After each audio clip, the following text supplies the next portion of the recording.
안녕하세요. 저는 이금자라고 합니다.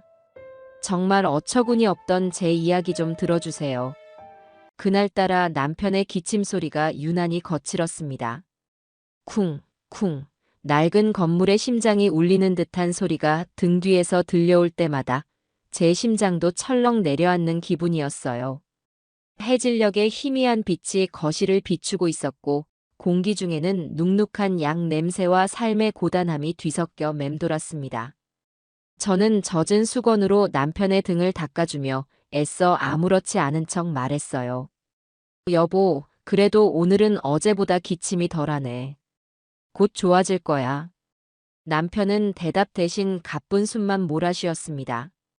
폐암 말기라는 진단은 저희 부부의 남은 시간을 모래시계처럼 하루하루 줄어들게 만들고 있었죠. 병원비는 산더미처럼 불어나는데 딱히 뾰족한 수가 없어 하루하루가 살얼음판을 걷는 기분이었습니다. 그때였어요. 정적을 깨고 현관문 초인종 소리가 요란하게 울렸습니다. 이 시간에 찾아올 사람이 없는데 누구일까 의아한 마음으로 문을 열자 그곳엔 아들 혁태가 서 있었습니다. 어머니, 저 왔어요. 1년에 한두 번 돈 필요할 때나 겨우 얼굴을 비추던 아들이었어요. 행색은 멀끔했습니다. 번쩍이는 구두에 비싸 보이는 시계까지 차고 있었지만 어딘지 모르게 초조해 보이는 얼굴이었습니다.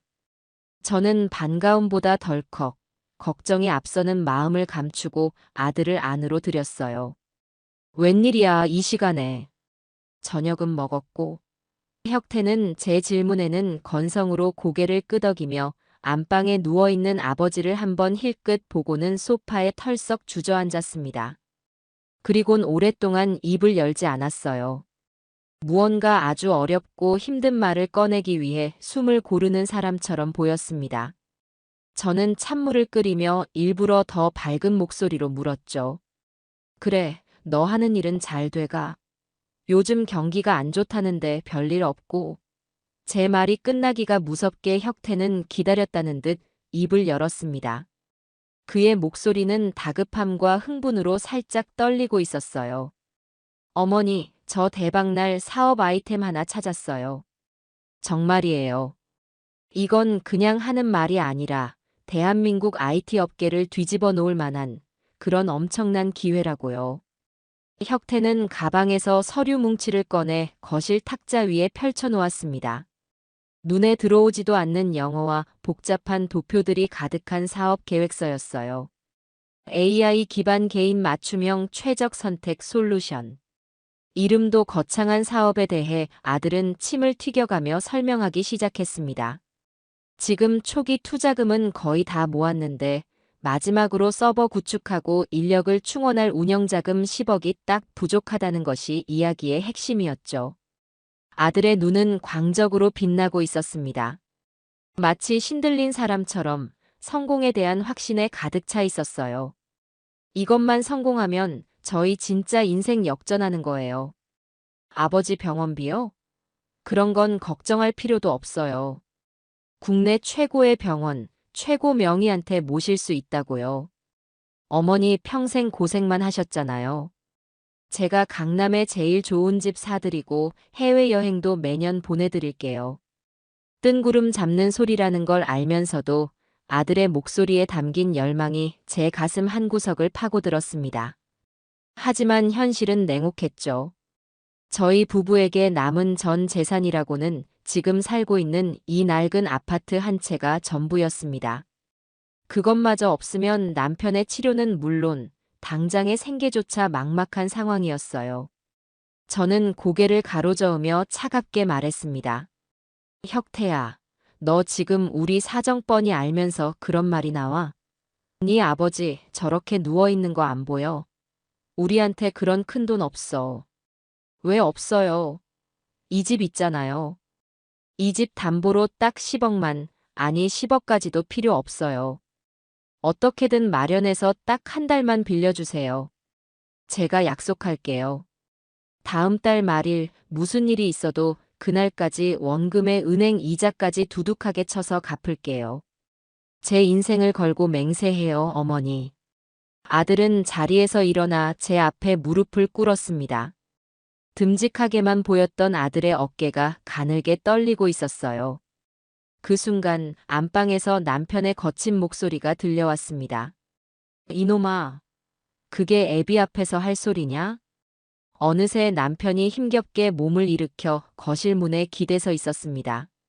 식은땀으로 축축이 젖은 얼굴은 분노로 붉게 달아올라 있었어요. 남편은 가쁜 숨을 몰아쉬며 아들을 노려보았습니다. 너 지난번에도 그랬지. 친구랑 동업한다면서 퇴직금 일부 끌어다 쓰고는 어떻게 됐어? 그 전에는 주식으로 돈 불려준다고 큰소리치더니 결과가 뭐였냐고. 네가 지금까지 한 약속 중에 지킨 게 단 하나라도 있어? 남편의 목소리는 쇠를 긁는 것처럼 거칠었지만 그 안에는 아들에 대한 실망감과 아픈 마음이 고스란히 담겨 있었습니다. 혁태는 고개를 푹 숙인 채 아무 말도 하지 못했어요. 모두 사실이었으니까요. 아들은 언제나 그랬습니다. 그럴듯한 말로 시작해서 늘 흐지부지한 끝을 맺곤 했죠. 아버지, 이번은 달라요. 정말이에요. 그때는 제가 어렸고 세상을 몰랐잖아요. 하지만 지금은 아니에요. 저 민주랑 결혼도 했고 이제 가장이라고요. 이번 사업은 정말 확실해요. 제가 다 알아봤어요. 아들의 변명에 남편은 코웃음을 쳤습니다. 확실해? 뭐가 확실한데? 너 눈앞에 이익만 보고 달려드는 그 버릇, 하루아침에 고쳐질 것 같아? 이 집은 그냥 집이 아니야. 네 엄마랑 내가 평생 피땀 흘려서 마련한 우리 목숨줄이라고. 그리고 지금은 네 애비 치료비이기도 하고. 근데 그걸 담보로 돈을 내놓으라고? 너는 애비가 죽어도 상관없다는 소리냐? 아버지, 말씀이 너무 심하시잖아요. 제가 어떻게 그런 생각을 해요? 아버지 살리려고 우리 가족 다 같이 잘 살아보려고 이러는 거잖아요. 혁태는 억울하다는 듯 소리쳤고 부자간의 고성은 한동안 집안을 날카롭게 핥히었습니다. 저는 그 사이에서 어찌할 바를 모르고 발만 동동 굴렀어요. 제 머릿속도 복잡했습니다. 당연히 남편 말이 맞아요. 아들을 믿었다가 우리 부부의 마지막 보금자리마저 잃을 수는 없는 노릇이었죠. 하지만 동시에 저렇게 무릎까지 꿇고 애원하는 아들을 보니 마음 한편이 아려왔습니다. 이번 기회마저 외면하면 아들의 인생이 정말 나락으로 떨어져 버릴 것만 같은 불길한 예감이 들었어요. 제가 여보, 그만해요. 애 앞에서라며 남편을 말리려던 순간 현관문이 다시 열리며 며느리 민주가 들어왔습니다. 아버님, 어머님, 제가 다 설명해 드릴게요. 민주는 양손 가득 과일 바구니와 영양제를 들고 있었습니다. 언제 연락을 받았는지 남편과 아들의 싸움을 예상이라도 한 듯 차분한 얼굴이었어요. 며느리는 자연스럽게 남편 옆에 다가가 등을 쓸어주며 말했습니다. 아버님, 혁태 씨가 너무 다급해서 표현을 잘못했나 봐요. 너무 노여워 마세요. 그러고는 저를 향해 돌아앉아 조곤조곤 이야기를 시작했습니다. 며느리의 말은 아들의 말보다 훨씬 논리적이고 설득력이 있었어요. 이미 확보된 투자처 명단과 구체적인 수익 모델, 그리고 앞으로의 계획까지 막힘없이 설명하는데 정말로 대단한 사업처럼 느껴질 정도였습니다. 어머님, 저희도 이게 얼마나 무리한 부탁인지 잘 알아요. 하지만 정말로 이번이 아니면 안 돼요. 혁태 씨가 이 사업을 얼마나 오랫동안 준비했는지 저는 옆에서 전부 지켜봤어요. 잠도 안 자고 밥도 거르면서 이것만 붙들고 살았다고요.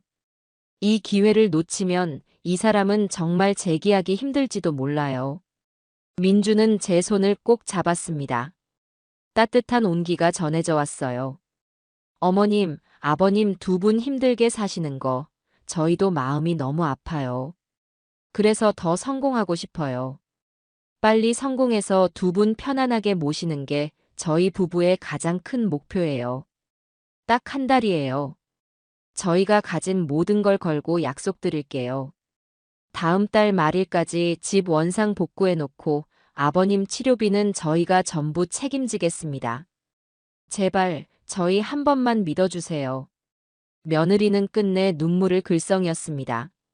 그 눈물을 보는 순간 단단했던 제 마음의 벽이 와르르 무너져 내리는 기분이었습니다. 남편은 여전히 절대 안 되라며 고개를 저었지만 이미 제 마음은 아들 내외 쪽으로 기울고 있었어요. 그날 밤 저는 뜬 눈으로 밤을 새웠습니다. 옆에서 들려오는 남편의 고통스러운 숨소리를 들으며 수없이 고민하고 또 고민했어요. 남편의 말이 맞을 겁니다. 위험한 도박이라는 걸 머리로는 알고 있었죠. 하지만 어미의 마음이라는 게 그렇게 이성적으로만 움직여지지가 않았습니다. 저렇게 간절하게 기회를 달라고 애원하는 아들을 외면하고 평생 그 모습을 마음의 짐처럼 안고 살아갈 자신이 없었어요. 그래, 마지막으로 딱 한 번만 더 속아주자. 이번에도 실패하면 그때는 정말 내 아들이 아니라고 생각하자. 어리석은 결심을 굳힌 저는 다음 날 아침 남편 몰래 혁태에게 전화를 걸었습니다. 은행에서 만나자고요. 은행 창구에 앉아 수많은 서류에 도장을 찍는 내내 손이 떨렸습니다. 제 이름 석자를 쓸 때마다 마치 제 인생의 무게를 꾹꾹 눌러 담는 것 같았어요. 서류 절차가 모두 끝나고 제 통장이 아닌 아들의 회사 통장으로 10억 원이라는 숫자가 찍히는 것을 본 순간 숨이 턱 막혔습니다. 은행을 나서자 혁태와 민주가 제 손을 붙잡고 연신 고맙다고 은혜는 평생 잊지 않겠다고 말했어요. 어머니 정말 감사합니다. 이 은혜 저희가 꼭 갚을게요. 걱정하지 마세요. 다음 달 말일 아시죠? 그날 저희가 오늘 빌린 돈 전부 들고 제일 큰 과일 바구니 사서 찾아뵐게요. 아버지께는 저희가 나중에 성공해서 정식으로 사죄드릴게요. 혁태는 아이처럼 기뻐하며 소리쳤습니다. 그 모습을 보니 불안했던 마음이 조금은 녹아내리는 것 같기도 했어요. 그래, 내 아들이 저렇게 기뻐하는데 잘 될 거야. 이번에는 정말 잘 해낼 거야. 저는 애써 미소를 지으며 아들의 어깨를 두드려 주었습니다. 알았다. 이제 가서 열심히 일해. 그리고 네 아버지한테는 너무 서운하게 생각하지 마. 다 너 걱정돼서 그런 거니까. 그렇게 아들 내외를 보내고 집으로 돌아오는 길, 하늘은 유난히 맑았지만 제 마음에는 검은 구름이 잔뜩 끼어 있었습니다. 이 선택이 과연 옳은 것이었을까? 한 달 뒤, 저는 제 인생을 송두리째 바꿔놓을 지옥의 문을 제 손으로 직접 열었다는 사실을 까맣게 모르고 있었어요. 아들 내외를 보내고 집으로 돌아온 후 며칠간은 그래도 희망이라는 것을 품고 살았던 것 같습니다. 마치 안개 속에서 어렴풋이 보이는 등대 불빛처럼 아들의 성공이 우리 부부의 끔찍한 현실을 구원해 줄지도 모른다는 신락 같은 기대였죠. 저는 그 희망을 붙잡고 싶어서 일부러 더 씩씩하게 행동했습니다. 남편의 약시중을 들면서도 콧노래를 흥얼거렸고 먼지가 쌓일 틈도 없이 집 안을 쓸고 닦았어요. 곧 좋은 일이 생길 것만 같은, 그래서 미리 집안을 환하게 밝혀두어야 할 것만 같은 그런 기분이었습니다. 남편은 제 속도 모르고 무슨 좋은 일이라도 있어? 당신 콧노래가 여기까지 들리네 하고 묻기도 했어요. 저는 그저 이제 곧 우리한테도 볕들 날이 오겠지 싶어서요 하고 얼버무렸습니다. 아들에게 집을 담보로 돈을 해줬다는 말은 차마 남편에게 할 수가 없었습니다. 불같은 성격을 아는 터라 당장 아들에게 달려가 모든 걸 뒤엎어버릴지도 모르는 일이었으니까요. 그렇게 사나흘이 지났습니다. 돈이 급하다며 그렇게 눈물로 호소하던 아들에게서는 전화 한 통이 없었어요. 보통 때 같으면 돈을 받아가고 나서 고맙다는 인사는커녕 연락 한 번 없는 아들이 밉고 서운했겠지만 그때는 생각이 달랐습니다. 그래, 얼마나 바쁘면 엄마한테 전화할 시간도 없을까. 지금이 사업의 가장 중요한 시기일 테니 내가 이해해야지. 저는 그렇게 스스로를 위로하며 아들이 보냈던 사업 계획서를 다시 꺼내 보기도 했습니다. 까만 것은 글씨요, 하얀 것은 종이일 뿐 도무지 이해할 수 없는 내용이었지만 그 서류 뭉치가 마치 저희 가족의 미래를 보장하는 증서처럼 느껴졌어요. 일주일째 되던 날, 저는 더 이상 기다리지 못하고 먼저 아들에게 전화를 걸었습니다. 신호음이 꽤 오랫동안 울리고 나서야 낯선 소음과 함께 아들의 목소리가 들려왔어요. 어머니, 저 지금 정신이 하나도 없어요. 투자자들 미팅 중이라서요. 별일 없으시죠? 제가 나중에 다시 전화드릴게요. 아들은 숨을 헐떡이며 말했고 제 대답을 들을 새도 없이 전화는 뚝 끊어졌습니다. 10초도 채 되지 않는 짧은 통화였지만 저는 그 통화 하나에 또다시 희망을 품었습니다. 그래, 정말 바쁘구나. 투자자 미팅이라니 일이 정말 잘 진행되고 있나 보다. 저는 끊어진 전화를 붙잡고 남편에게 달려가 여보, 방금 혁태랑 통화했는데 지금 투자자 미팅 중이래요. 사업이 아주 잘 되고 있나 봐요라며 호들갑을 떨었습니다. 남편은 그놈 말을 뭘 믿고라며 퉁명스럽게 대꾸했지만 그 역시 아들의 소식이 아주 싫지만은 않은 눈치였어요. 하지만 그 통화가 마지막이었습니다. 그 후로 열흘이 지나도록 아들에게서는 전화는커녕 문자 한 통 오지 않았습니다. 제가 거는 전화는 받지 않았고 무슨 일이니? 하고 남기는 제 문자에는 한참이 지나서야 회의 중 혹은 운전 중이라는 단답형의 답장만 돌아올 뿐이었죠. 시간이 흐를수록 제 마음속의 희망은 담뱃불처럼 조금씩 타들어가며 불안이라는 죄를 남기기 시작했습니다. 잠을 자다가도 휴대전화 진동 소리에 벌떡벌떡 깨기 일쑤였고 밥을 먹다가도 혹시 전화가 올까 싶어 휴대전화를 식탁 위에 올려놓고 힐끔거렸습니다. 남편의 병세는 하루가 다르게 깊어지고 있었어요. 기침은 더 잦아졌고 밤마다 열에 들떠 끙끙 앓는 날이 많아졌습니다. 병원에서는 기존에 쓰던 항암제가 더 이상 듣지 않는다며 아직 보험 적용은 안 되지만 효과가 입증된 신약을 써보는 게 어떻겠냐고 조심스럽게 제안했어요. 표적 치료제인데 유전자 검사 결과 환자분께 잘 맞을 확률이 높습니다. 다만 한 달 약값만 1,000만 원이 훌쩍 넘을 겁니다. 보호자분께서 잘 생각해 보시고 결정하셔야 해요. 의사의 말이 비수처럼 가슴에 꽂혔습니다. 한 달에 1,000만 원. 저희 부부에게는 상상조차 할 수 없는 돈이었죠. 예전 같았으면 지푸라기라도 잡는 심정으로 어떻게든 돈을 구해봤겠지만 이제는 그럴 수도 없었습니다. 저희의 마지막 희망이었던 집은 이미 아들의 사업 자금으로 넘어가 버렸으니까요. 그날 밤 저는 잠든 남편의 곁에 앉아 밤새 울었습니다. 내가 무슨 짓을 한 걸까? 남편의 목숨과도 같은 치료비를 아들의 뜬구름 잡는 사업에 던져버린 제 자신이 너무나도 한심하고 원망스러웠어요. 이대로 남편을 떠나보내게 될지도 모른다는 공포가 온몸을 휘감았습니다. 다음 날 저는 지푸라기라도 잡는 심정으로 다시 혁태에게 전화를 걸었습니다. 이번에는 무슨 일이 있어도 꼭 통화를 해야만 했습니다. 신호음이 20번 넘게 울리고 나서야 전화를 포기하려던 순간 낯선 여자의 목소리가 들려왔습니다. 여보세요? 며느리 민주였습니다. 아가, 나다. 혁태 좀 바꿔줄 수 있니? 아주 급한 일이라서 그래. 제 목소리는 다급함에 잔뜩 떨리고 있었어요. 수화기 너머로 민주가 혁태를 부르는 소리가 들렸고 잠시 후 아주 짜증이 섞인 아들의 목소리가 들려왔습니다. 아, 왜요? 저 바쁘다니까요. 혁태야, 네 아버지 일이 급해서 그래. 병원에서 그러는데 새로 나온 약을 써야 한대. 근데 그 약값이 한 달에 1,000만 원이 넘는다고 하더구나. 어떻게 좀 방법이 없을까? 네 사업은 잘 돼가지. 혹시 돈을 조금이라도 먼저 융통해 줄 수는 없는 거니?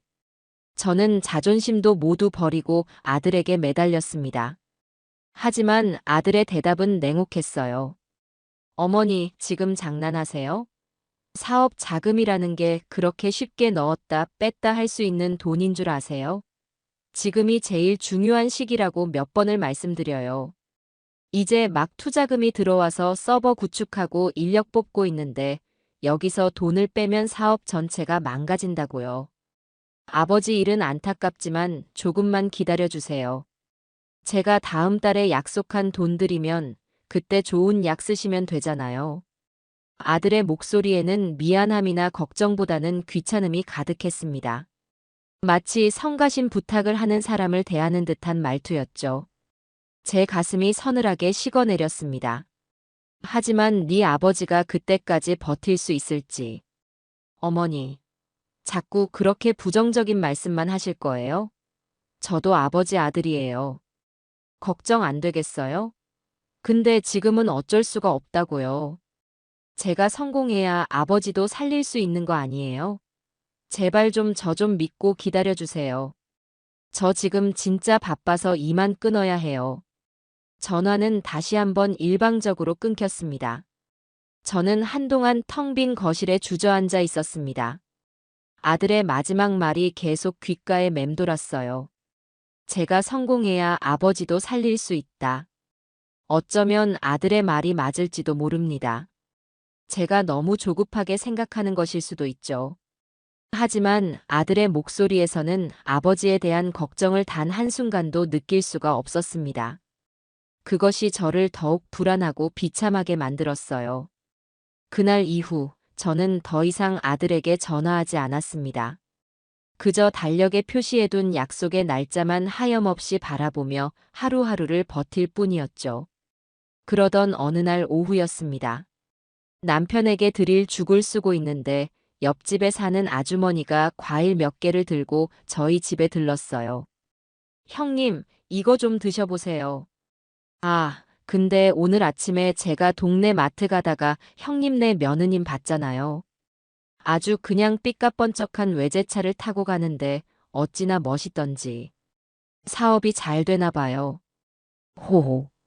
아주머니는 별 생각 없이 한 말이었겠지만 그 말은 제 가슴에 파문을 일으켰습니다. 외제차? 혁태가 차를 바꿨다는 이야기는 들은 적이 없는데. 저는 애써 웃으며 아주머니를 배웅하고는 곧바로 휴대전화를 들었습니다. 그리고 홀린 듯이 며느리 민주의 SNS 계정을 찾아 들어갔어요. 한동안 뜸했던 며느리의 SNS에는 새로운 사진들이 여러 장 올라와 있었습니다. 가장 먼저 눈에 들어온 것은 번쩍이는 은색 외제차 앞에서 찍은 사진이었습니다. 민주는 명품 가방을 들고 선글라스를 낀 채 마치 영화배우처럼 활짝 웃고 있었어요. 사진 밑에는 이런 글이 적혀 있었죠. 드디어 우리에게 온 S클래스. 남편의 노력이 드디어 결실을 보네요. 앞으로 더 좋은 일만 가득하길. CEO 안에 성공적, 노력은 배신하지 않는다. 다음 사진은 고급 레스토랑에서 찍은 것이었습니다. 먹음직스러운 음식들과 값비싼 와인이 놓인 테이블, 그리고 그 뒤로는 서울의 야경이 화려하게 펼쳐져 있었어요.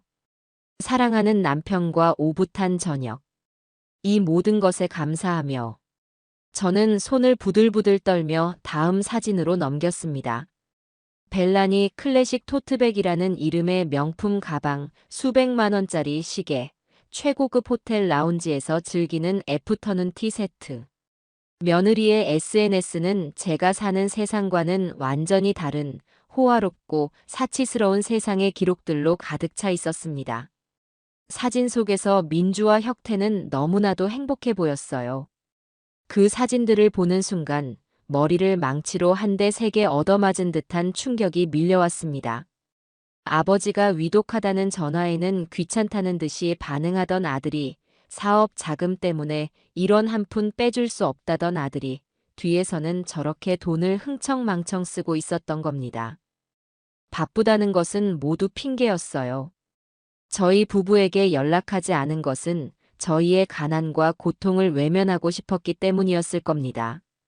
배신감에 피가 거꾸로 솟는 것 같았습니다.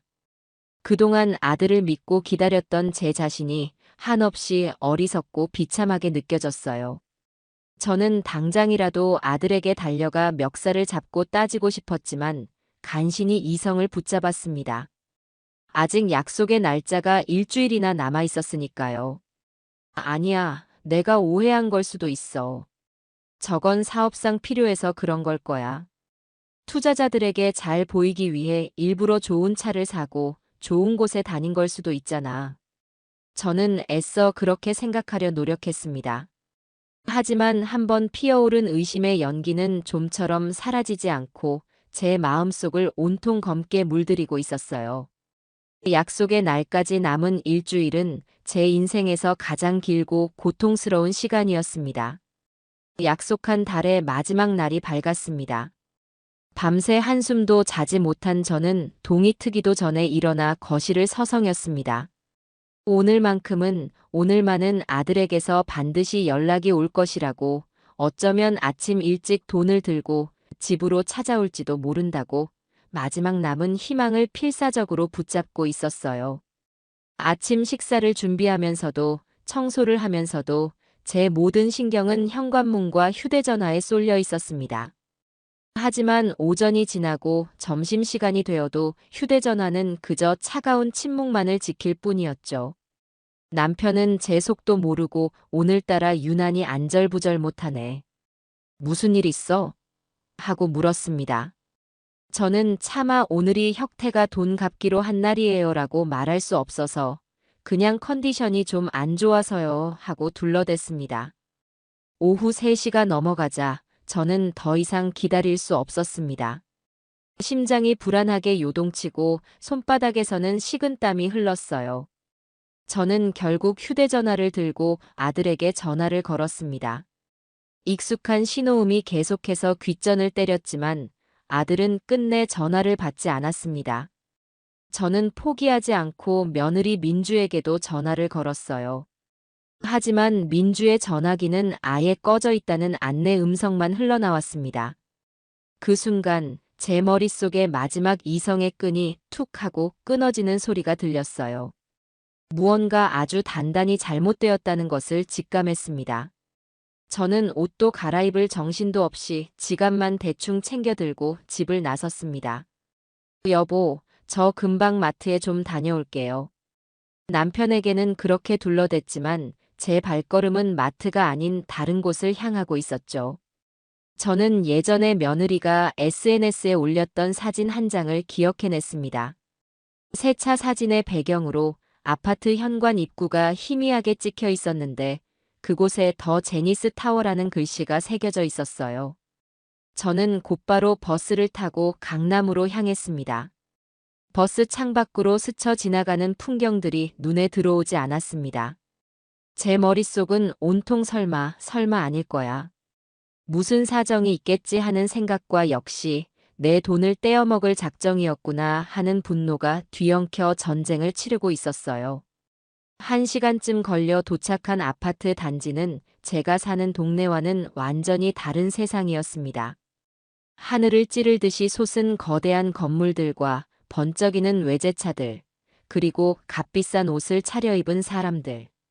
모든 것이 저를 위축되게 만들었어요. 저는 경비실로 다가가 떨리는 목소리로 물었습니다. 저 혹시 이 아파트의 김혁태, 고민주 씨 댁이 몇 호인지 알 수 있을까요? 경비원은 저를 위아래로 훑어보더니 의심스러운 눈초리로 어떻게 오셨습니까? 약속은 하셨고요? 하고 물었습니다. 저는 차마 엄마라고 말할 수가 없어서 제가 가사도우미로 오늘부터 일하기로 해서요 하고 거짓말을 했습니다. 경비원은 한참 동안 저를 쳐다보다가 마지못해 펜트하우스인 5701호라고 알려주었습니다. 엘리베이터를 타고 57층으로 올라가는 동안 귀가 먹먹해지고 심장이 터질 것처럼 두근거렸습니다. 제발 아무 일도 없기를. 제가 오해한 것이기를. 문을 열고 나온 아들이 어머니 오셨어요? 지금 막 돈 보내려고 했는데 하고 웃으며 저를 맞아주기를 간절히 기도하고 또 기도했어요. 마침내 57층에 도착했고 웅장한 크기의 현관문 앞에 섰습니다. 저는 떨리는 손으로 초인종을 눌렀습니다. 잠시 후 인터폰 화면이 켜지며 며느리 민주의 얼굴이 나타났어요. 누구세요? 인터폰 너머로 들려오는 며느리의 목소리는 차갑고 건조했습니다. 저는 애써 미소를 지으며 말했어요. 아가, 나다. 혁태 엄마. 그 순간 뭔가 쎄한 기분이 들었습니다. 그리고 잠시 동안 아무런 대답이 없었어요. 저는 초조한 마음에 다시 한번 말했습니다.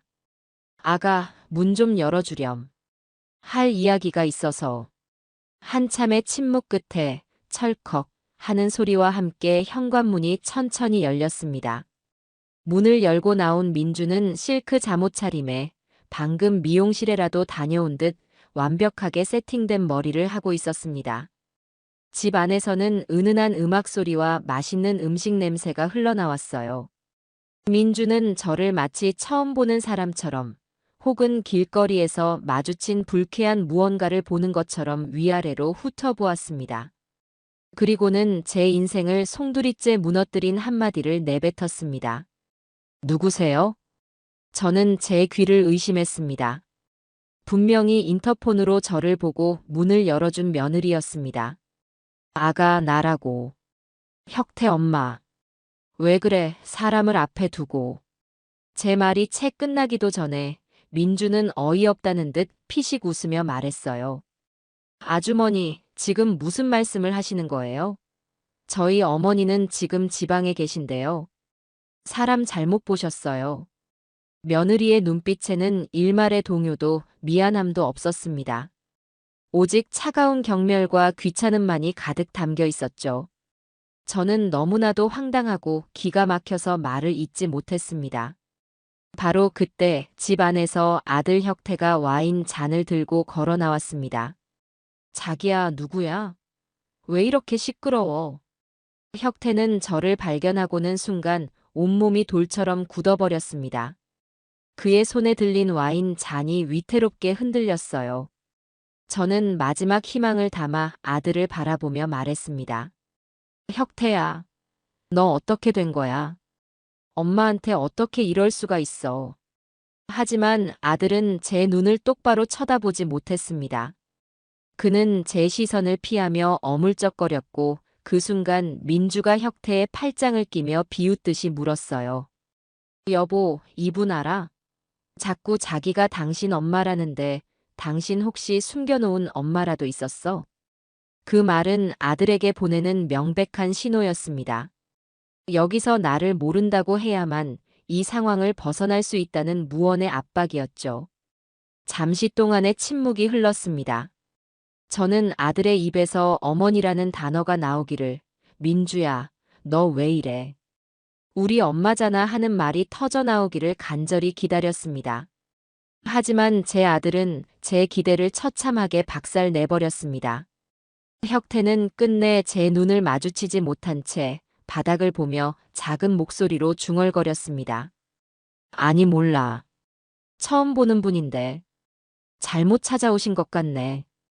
그 말을 듣는 순간 제 머릿속 세상이 와르르 무너져 내렸습니다. 온몸에 피가 차갑게 식고 손끝에서부터 감각이 사라지는 기분이었어요. 배신감, 절망감, 분노. 그 어떤 단어로도 표현할 수 없는 감정이 제 몸을 집어삼켰습니다. 이 나쁜 놈아, 너한테는 애미도 없냐? 네 아버지가 지금 죽어가는데 어떻게 나한테 이럴 수가 있어. 저는 이성을 잃고 아들에게 달려들려 했지만 민주가 제 앞을 막아섰습니다. 어머, 이 아주머니가 정말. 경비원 아저씨. 여기 이상한 사람이 와서 행패 부려요. 민주의 비명소리에 엘리베이터에서 건장한 체격의 경비원이 달려왔습니다. 무슨 일입니까? 이 아주머니가 자꾸 우리 집이라고 우기면서 소란을 피워요. 저희는 전혀 모르는 사람인데. 빨리 좀 끌어내주세요. 경비원은 다짜고짜 제 팔을 거칠게 붙잡았습니다. 저는 뿌리치며 절규했어요. 이거나. 나는 이 집 아들 엄마라고. 내 돈 내놔. 이 사기꾼들아. 내 돈 10억 내놓으란 말이야. 하지만 제 외침은 그들에게 닿지 않았습니다. 혁태는 끝까지 외면한 채 집 안으로 들어가 버렸고 쾅 하고 닫히는 현관문 소리는 제 심장에 박히는 사형 선고처럼 들렸습니다. 저는 결국 경비원에게 질질 끌려 아파트 복도를 지나 엘리베이터에 태워졌습니다. 호화로운 아파트의 주민 몇몇이 저를 이상한 사람 취급하며 혀를 차는 소리가 들렸어요. 1층 로비에 거의 내동댕이 쳐지다시피 쫓겨난 저는 비틀거리며 아파트 밖으로 걸어 나왔습니다. 차가운 아스팔트 바닥에 주저앉은 순간 눈앞이 캄캄해지고 숨이 쉬어지지 않았습니다. 머릿속에서는 아들의 목소리가 계속해서 맴돌았어요. 아니 몰라. 그 한마디가 제 남은 인생을 지옥으로 밀어넣기에 충분했습니다. 저는 그대로 정신을 잃고 말았습니다. 아들과 며느리가 저를 버린 그 화려한 아파트 단지 앞에서 저는 세상에서 가장 비참하고 어리석은 엄마가 되어 있었습니다. 얼마나 정신을 잃고 있었는지 모르겠습니다. 누군가 어깨를 흔드는 감각에 눈을 떴을 때 제 주변에는 이미 어둠이 짙게 깔려 있었어요. 행인 한 분이 걱정스러운 얼굴로 저를 내려다보고 있었습니다. 아주머니, 괜찮으세요? 여기서 주무시면 큰일 나요. 저는 멍한 정신으로 몸을 일으켰습니다. 온몸이 두들겨 맞은 것처럼 쑤시고 아팠지만 그보다 더한 고통이 심장을 짓누르고 있었죠. 집으로 돌아가야 한다는 생각조차 들지 않았습니다. 돌아가서 남편의 얼굴을 어떻게 봐야 할지 막막했어요. 하지만 이대로 길거리에서 밤을 새울 수는 없는 노릇이었습니다. 저는 천근만근 같은 몸을 이끌고 버스에 올랐습니다. 집으로 돌아오는 내내 저는 창밖을 보며 소리 없이 눈물만 흘렸습니다. 화려한 도시의 불빛들이 제 눈에는 마치 저를 비웃는 악마의 눈동자처럼 보였어요. 집 현관문 앞에 섰을 때 차마 안으로 들어갈 용기가 나지 않았습니다. 이 문을 열고 들어가면 저는 남편에게 모든 것을 실토해야만 합니다. 제가 저지른 끔찍한 실수를, 그리고 그 결과가 얼마나 참혹한지를요. 한참을 문 앞에서 서성이다. 안에서 들려오는 남편의 거친 기침 소리에 정신을 차리고 문을 열고 들어갔습니다. 남편은 거실 소파에 힘겹게 기대앉아 저를 기다리고 있었어요. 당신 마트 간다더니 왜 이렇게 늦었어? 전화도 안 받고. 무슨 일 있는 줄 알았잖아. 남편의 걱정스러운 얼굴을 보는 순간 저는 애써 참아왔던 울음을 터뜨리고 말았습니다. 저는 남편 앞에 무너지듯 주저앉아 모든 것을 털어놓았습니다. 아들에게 집을 담보로 10억을 빌려준 사실, 아들이 약속을 어기고 연락을 피했던 사실, 그리고 오늘 아들 내외가 저를 모르는 사람 취급하며 문전박대했던 사실까지. 제 이야기를 듣는 내내 남편은 아무 말도 하지 않았습니다. 그저 굳은 얼굴로 제 어깨를 감싸 안아줄 뿐이었죠. 모든 고백이 끝나고 저는 고개를 들지 못한 채 남편의 처분만을 기다렸습니다. 저를 원망하고 욕하고 당장 이 집에서 나가라고 소리쳐도 아무 할 말이 없었어요. 하지만 남편의 입에서 나온 말은 제 예상과 전혀 달랐습니다. 그래, 그동안 혼자 얼마나 마음고생이 심했어. 바보같이 그걸 왜 혼자 끙끙 앓고 있었어. 남편은 제 등을 토닥이며 말했습니다. 그의 목소리는 놀랍도록 차분하고 따뜻했어요. 저는 고개를 들어 남편을 바라보았습니다. 그의 눈에는 원망이 아닌 깊은 슬픔과 저에 대한 연민이 가득했습니다. 당신 탓 아니야. 자식한테 속은 게 어디 당신뿐이겠어. 다 내 잘못이지. 내가 자식 교육을 잘못 시켰어. 사람 같지도 않은 짐승을 만들어 놨으니 이 모든 게 내 업보야. 남편은 오히려 모든 것을 자신의 탓으로 돌렸습니다. 남편의 그 말에 저는 더 큰 소리로 울 수밖에 없었어요. 차라리 저를 원망했다면 마음이 덜 아팠을 텐데 저를 감싸주는 남편의 모습에 심장이 갈기갈기 찢어지는 것 같았습니다. 그날 이후 남편의 병세는 거짓말처럼 급격하게 악화되었습니다.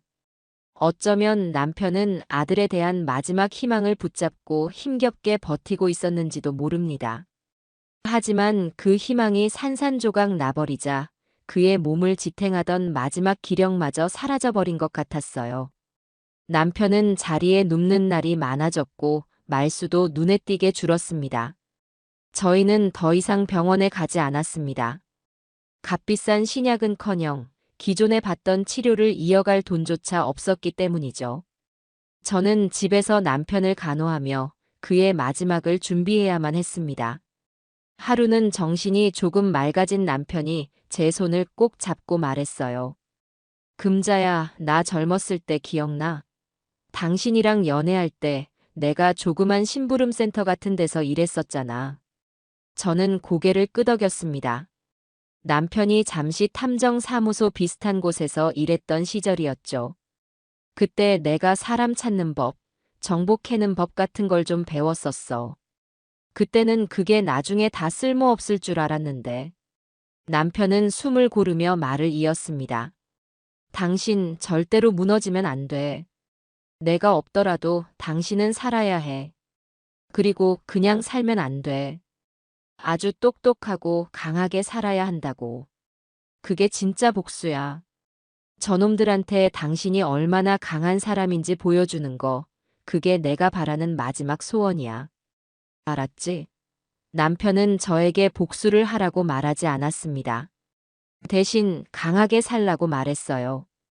하지만 저는 그 말의 의미를 알 수 있었습니다. 그가 저에게 남기는 마지막 유언이자 복수를 위한 첫 번째 지침이라는 것을요. 며칠 후 남편은 제 품에 안겨 조용히 눈을 감았습니다. 너무나도 고요하고 평화로운 마지막이었어요. 저는 눈물 한 방울 흘리지 않았습니다. 울음조차 나오지 않을 만큼 제 마음은 텅 비어버렸기 때문이죠. 남편의 장례식은 초라하기 그지없었습니다. 연락할 친척도 거의 없었고 찾아오는 지인도 손에 꼽을 정도였어요. 당연하게도 아들과 며느리는 장례식장에 콧배기도 비치지 않았습니다. 저는 텅 빈 장례식장을 홀로 지키며 영정사진 속에서 환하게 웃고 있는 남편의 얼굴을 하염없이 바라보았습니다. 이제 정말 이 세상에 저 혼자만 남았다는 사실이 뼈에 사무치도록 외롭고 서러웠어요.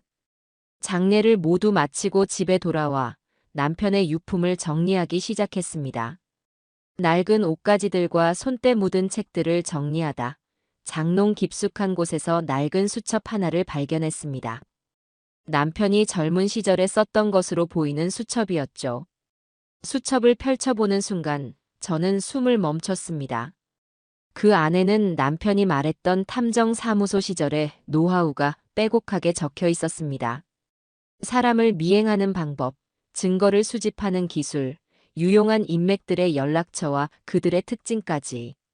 마치 한 편의 첩보 영화 시나리오처럼 구체적이고 상세한 내용들이었어요. 수첩의 마지막 장에는 이런 글이 적혀 있었습니다. 진실은 언제나 가장 어두운 곳에 숨어 있다. 그리고 그 진실을 밝히는 것은 가장 절박한 사람의 몫이다. 저는 그 수첩을 가슴에 품고 남편의 육고를 모신 납골당으로 향했습니다. 차가운 유리병 너머 작은 함에 담긴 남편의 흔적을 보며 저는 조용히 맹세했습니다. 여보, 당신의 마지막 소원 내가 꼭 이뤄줄게. 나 이제 더 이상 울지 않을 거야. 당신이 가르쳐준 방법으로 내가 얼마나 강한 사람인지 그 짐승만도 못한 것들에게 똑똑히 보여줄 거야. 당신이 하늘에서 편히 쉴 수 있도록 내가 이 지옥 같은 싸움을 반드시 끝내고 말겠어. 그날 남편의 죽음과 함께 나약했던 과거의 이금자는 죽었습니다. 그리고 오직 복수만을 위해 살아가는 새로운 이금자가 태어났습니다. 제 손에 들린 낡은 수첩은 제 복수의 시작을 알리는 차가운 무기가 되어 번뜩이고 있었습니다. 남편을 떠나보낸 후 제 시간은 다르게 흐르기 시작했습니다. 이전의 시간들이 슬픔과 절망으로 질척이는 늪 같았다면 이제는 날카롭게 벼려진 칼날 위를 걷는 것처럼 모든 감각이 아슬아슬하게 곤두서 있었죠. 눈물은 완전히 말라버렸고 그 자리에는 차가운 분노와 얼음 같은 결심만이 남았습니다. 제 손에 들린 남편의 낡은 수첩은 더 이상 단순한 유품이 아니었어요. 그것은 제 복수를 위한 교본이자 제2의 인생을 열어줄 유일한 열쇠였습니다. 저는 수첩의 첫 장부터 마지막 장까지 달고 다른 글씨들을 밤새도록 읽고 또 읽었습니다. 남편의 필체 하나하나에 그의 숨결이 느껴지는 듯해서 가슴이 아려왔지만 그럴수록 제 결심은 더욱 단단해졌어요. 수첩에는 수십 명의 이름과 연락처가 적혀 있었습니다. 그중 가장 앞쪽에 가장 굵은 글씨로 쓰인 이름이 있었죠. 조철중 반장. 의리 하나는 진짜인 친구. 하지만 돈 없이는 절대 움직이지 않음. 남편이 남긴 짧은 메모를 보며 저는 희미하게 미소 지었습니다. 남편다운 평가라고 생각했어요. 저는 망설이지 않고 그 번호로 전화를 걸었습니다. 신호음이 두어 번 울린 후 아주 귀찮다는 듯한 목소리가 들려왔습니다. 여보세요. 저는 최대한 차분하고 사무적인 목소리를 꾸며내며 말했습니다. 조철중 씨 되십니까? 저는 김인석 씨 아내 되는 사람입니다. 수화기 너머에서 잠시 침묵이 흘렀습니다. 그리고 이전과는 전혀 다른 조금은 놀란 듯한 목소리가 돌아왔어요. 인석이 형님 댁이라고요? 이게 얼마만입니까? 형님은 잘 지내시죠? 제 남편, 얼마 전에 세상 떠났습니다. 제 담담한 대답의 상대는 한동안 말을 잇지 못했습니다. 잠시 후 무겁게 가라앉은 목소리로 그랬군요. 제가 그것도 모르고 죄송합니다 하고 말하더군요. 저는 그의 사과를 가로막으며 본론으로 들어갔습니다. 사과하시라고 전화드린 거 아닙니다. 조 반장님께 의뢰할 일이 있어서 연락드렸어요. 직접 뵙고 말씀드리고 싶습니다. 조 반장은 잠시 망설이는 듯 했지만 결국 다음 날 오후에 자신의 사무실로 찾아오라는 말을 남기고 전화를 끊었습니다. 다음 날 저는 남편의 수첩에 적힌 주소를 들고 을지로의 낡은 상가 건물을 찾아갔습니다. AQD 기획이라는 간판은 페인트가 벗겨져 흉한 속살을 드러내고 있었고 삐걱거리는 계단을 올라 3층으로 향하자 희미하게 담배 찌든 냄새가 코를 찔렀어요. 사무실 문을 열자 흐릿한 형광등 불빛 아래 한 남자가 앉아 있었습니다. 책상 위에는 서류 더미와 먹다 남은 컵라면 용기가 어지럽게 널려 있었죠. 남자는 저를 한번 힐끗 쳐다보고는 다시 모니터로 시선을 돌렸습니다.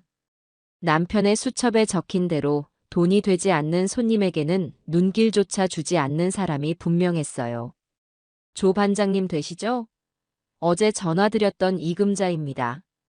제 말에 남자는 그제야 의자에서 몸을 일으켰습니다.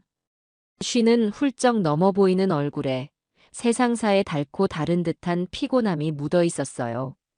그는 저에게 소파를 가리키며 자리에 앉으라고 권했습니다. 그래서 인석이 형님은 어떻게 돌아가신 겁니까? 그는 의례적인 질문을 던졌지만 저는 그의 눈에서 아주 희미한 슬픔의 기색을 읽을 수 있었습니다. 폐암이었어요. 마지막까지 고생만 하다가 갔습니다. 그러셨군요. 참 좋은 형님이었는데. 잠시 동안의 침묵이 흐른 후 조 반장은 본론을 꺼내라는 듯 저를 쳐다보았습니다. 저는 숨을 한번 깊게 고르고 제 이야기를 시작했습니다. 아들 혁태와 며느리 민주에게 10억 원을 사기당한 이야기, 그 돈 때문에 남편이 제대로 된 치료 한번 받지 못하고 눈을 감아야 했던 이야기, 그리고 마지막으로 아들 내외가 저를 문전박대했던 그날의 일까지. 제 이야기는 눈물 한 방울 섞이지 않은 아주 건조하고 사실적인 보고서 같았습니다. 감정에 호소해봤자 이런 사람에게는 통하지 않을 거라는 것을 알고 있었기 때문이죠. 이야기가 모두 끝나자 조 반장은 깊은 한숨을 내쉬며 담배에 불을 붙였습니다. 그래서 저한테 원하시는 게 뭡니까? 아드님을 찾아가서 혼쭐이라도 내달라는 겁니까? 그런 일은 제가 하는 일이 아닙니다만. 아니요. 그런 유치한 복수를 하려는 게 아닙니다. 저는 단호하게 고개를 저었습니다. 그리고 가방에서 두툼한 봉투 하나를 꺼내 그의 책상 위에 올려놓았어요. 이건 착수금입니다. 많지는 않지만 제가 지금 드릴 수 있는 전부예요. 제 아들 김혁태와 며느리 고민주의 모든 것을 알아봐 주세요. 그들이 운영한다는 회사의 실체, 자금 흐름, 주변 인물들, 그리고 그들의 사생활까지. 아주 사소한 것 하나라도 놓치지 말고 전부 다요. 제 단호한 태도에 조 반장의 눈빛이 조금 변했습니다. 그는 봉투를 열어 내용물을 확인하고는 휘파람을 불었어요. 제 마지막 남은 비상금이었습니다. 아주머니, 이건 보통 일이 아닙니다. 자식하고 싸워서 이기는 부모 세상에 흔치 않아요. 더군다나 이렇게 판을 키우시면 아주머니께서 더 크게 다치실 수도 있습니다. 다칠 게 뭐가 더 남았겠습니까? 남편도 자식도 돈도 제 인생도 이미 다 잃었는데요. 저는 이제 두려운 게 없는 사람입니다. 조 반장님은 그저 제가 의뢰한 일만 제대로 처리해 주시면 됩니다. 성공 보수는 그놈들한테서 되찾는 돈의 30%를 드리겠습니다. 제 제안에 조 반장의 눈이 크게 뜨였습니다. 10억에 30%면 3억. 그에게는 거절하기 힘든 액수였을 겁니다. 그는 한참 동안 담배 연기 속에 잠겨 생각에 잠겨 있다가 마침내 담배를 비벼 끄며 말했습니다. 알겠습니다. 인석이 형님 얼굴을 봐서 그리고 아주머니 눈빛을 믿고 이 일 한번 맡아보죠. 대신 조건이 있습니다. 제 일에 절대 간섭하지 마시고 제가 드리는 정보 외에 다른 행동은 절대 먼저 하지 마십시오. 복수는 뜨거울 때 하는 게 아니라 아주 차갑게 식었을 때 해야 성공하는 법이니까요. 저는 고개를 끄덕였습니다. 그렇게 저의 첫 번째 조력자와의 계약이 성사되었습니다. 그날 이후 저는 조 반장에게서 매일 저녁 보고를 받았습니다. 그는 역시 전문가였어요. 며칠 만에 혁태와 민주의 모든 것을 손바닥 위에 올려놓듯 제 앞에 펼쳐 보였습니다. 보고서의 내용은 제 예상을 훨씬 뛰어넘는 충격적인 것들이었습니다. 아들이 말했던 제로봉 이노베이션이라는 회사는 서류상으로만 존재하는 유령 회사였어요. 번듯한 사무실은 단기간 임대한 것이었고 직원이라고는 아들 내외와 아르바이트생 두어 명이 전부였습니다. 그들이 자랑하던 AI 기반 큐레이션 플랫폼은 실체도 없는 그저 그럴듯하게 만든 파워포인트 발표 자료 몇 장이 전부였죠. 제 돈 10억 원의 행방은 더욱 기가 막혔습니다. 조 반장이 추적한 계좌 내역에 따르면 돈이 입금되자마자 그중 3억 원은 즉시 고급 외제차를 리스하고 강남의 최고급 주상복합 아파트에 보증금을 내는 데 사용되었습니다. 나머지 돈은 법인카드라는 명목으로 명품 쇼핑, 고급 레스토랑, 골프 회원권 등을 사는데 흥청망청 쓰이고 있었어요. 그것은 사업 자금이 아니라 그들 부부의 호화로운 생활을 유지하기 위한 유흥비에 불과했습니다. 심지어 일부 금액은 며느리 민주의 친정 식구들 계좌로 흘러들어간 흔적까지 발견되었습니다. 사업을 한다는 것은 모두 새빨간 거짓말이었던 겁니다. 처음부터 저와 남편을 속여 마지막 남은 재산까지 빼앗을 작정이었던 거죠. 보고서를 읽는 내내 제 손은 분노로 부들부들 떨렸습니다. 남편이 고통 속에서 죽어가던 그 시간에 제 아들과 며느리는 제 피 같은 돈으로 저렇게 사치를 부리고 있었던 겁니다. 저는 이를 악물었습니다. 이 분노를 지금 터뜨려서는 안 된다. 조 반장의 말처럼 복수는 차갑게 식혀야만 한다. 저는 조 반장에게 다음 임무를 지시했습니다. 그놈들한테 투자한 다른 사람들도 있겠죠? 그 사람들 명단을 전부 알아내 주세요. 그리고 그들이 어떤 사람들인지도요. 며칠 후 조 반장은 제게 또 다른 서류 뭉치를 건넸습니다. 거기에는 혁태의 유령 회사에 투자한 10여 명의 사람들 명단이 적혀 있었어요. 대부분 저처럼 소액을 투자한 개인들이었습니다. 은퇴 자금을 투자한 노부부, 가게 보증금을 뺏어 넣은 자영업자, 심지어 학자금 대출을 받은 돈으로 투자한 20대 청년도 있었어요. 그들 모두 혁태의 번지르르한 말에 속아 넘어간 피해자들이었습니다. 저는 그 명단을 보며 새로운 계획을 세웠습니다. 혼자서는 힘들지만 같은 상처를 가진 사람들이 모인다면 더 큰 힘을 낼 수 있을 겁니다. 저는 조 반장의 도움을 받아 대포폰과 가짜 SNS 계정을 만들었습니다. 그리고 피해자들에게 아주 조심스럽게 접근하기 시작했어요. 제로봉 이노베이션 투자 피해자 모임이라는 이름의 익명 채팅방을 만들어 그들을 초대했습니다. 처음에는 경계하던 사람들도 제가 제시하는 내부 정보들, 예를 들어 회사의 자금 흐름이나 아들 내외의 사치스러운 생활에 대한 구체적인 증거들을 보여주자 하나둘씩 마음을 열기 시작했습니다. 채팅방에서는 매일 밤 혁태와 민주에 대한 성토 대회가 열렸어요. 모두가 분노하고 절망하고 있었지만 어떻게 해야 할지 방법을 몰라 발만 동동 구르고 있는 상황이었습니다. 저는 그들에게 희망과 분노를 동시에 심어주었습니다. 우리가 뭉치면 돈을 되찾을 수 있을 뿐만 아니라 저 사기꾼들을 법의 심판대에 세울 수 있다고요. 그렇게 저는 보이지 않는 곳에서 저와 같은 아픔을 가진 사람들을 모아 복수를 위한 거대한 군대를 조직하기 시작했습니다. 모든 준비는 차근차근 그리고 아주 은밀하게 진행되고 있었습니다. 피해자들의 연대를 구축하는 동시에 저는 적의 내부를 무너뜨리기 위한 계획에 착수했습니다. 견고해 보이는 성이라도 안에서부터 균열이 생기면 순식간에 무너져 내리는 법이죠. 제 목표는 아들 혁태와 며느리 민주, 그 두 사람이었습니다. 조 반장의 보고서와 제가 기억하는 그들의 성격을 종합해 볼 때 두 사람의 관계는 사랑이나 신뢰가 아닌 오직 돈과 욕망으로만 엮여 있다는 확신이 들었어요. 그리고 그런 관계는 아주 작은 의심의 불씨 하나만으로도 쉽게 제가 되어버릴 수 있습니다. 저는 그들의 가장 약한 고리를 공략하기로 마음먹었습니다.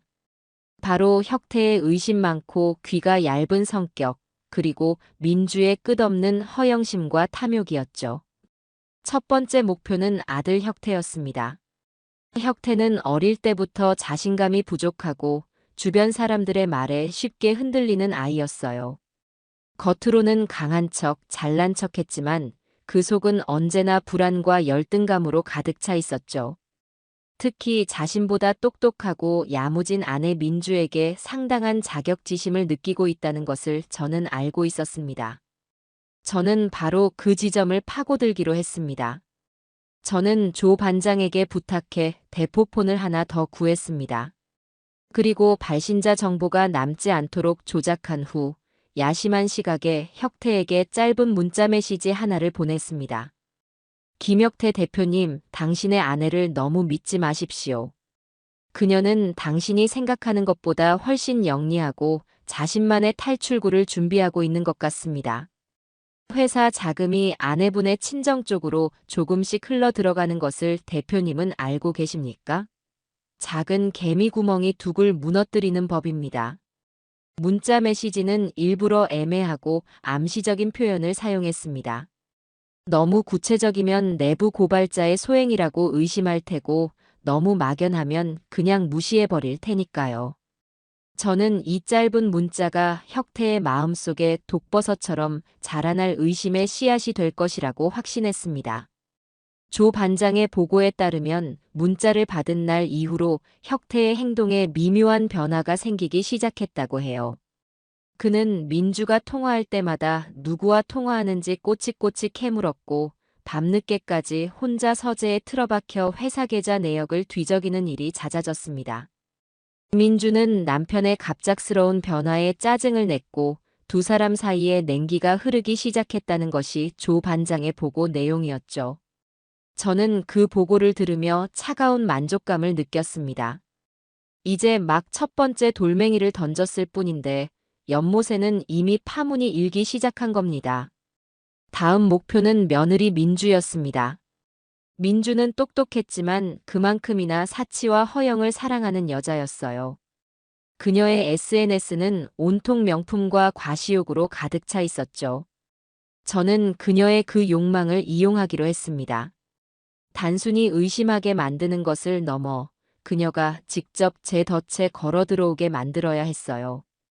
저는 청담동 사모님들의 비밀 투자 클럽이라는 가상의 모임을 만들었습니다. 그리고 조 반장의 인맥을 총동원해 진짜 상류층처럼 보이는 중년 여성을 섭외했어요.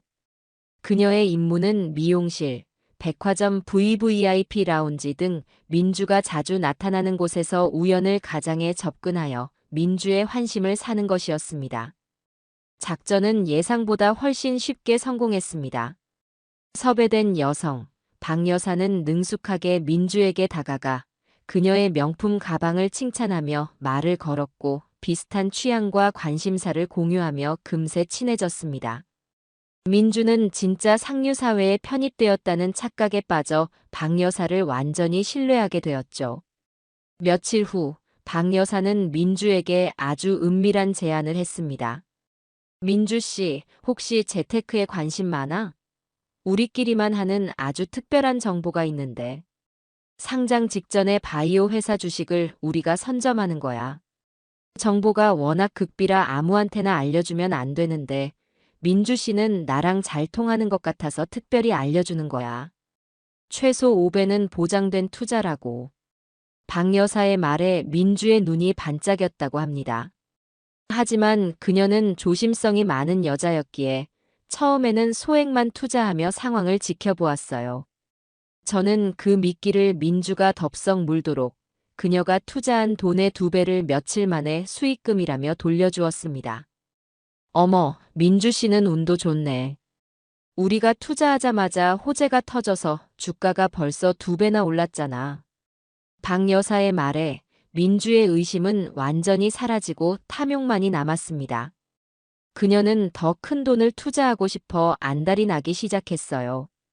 문제는 투자금이었습니다.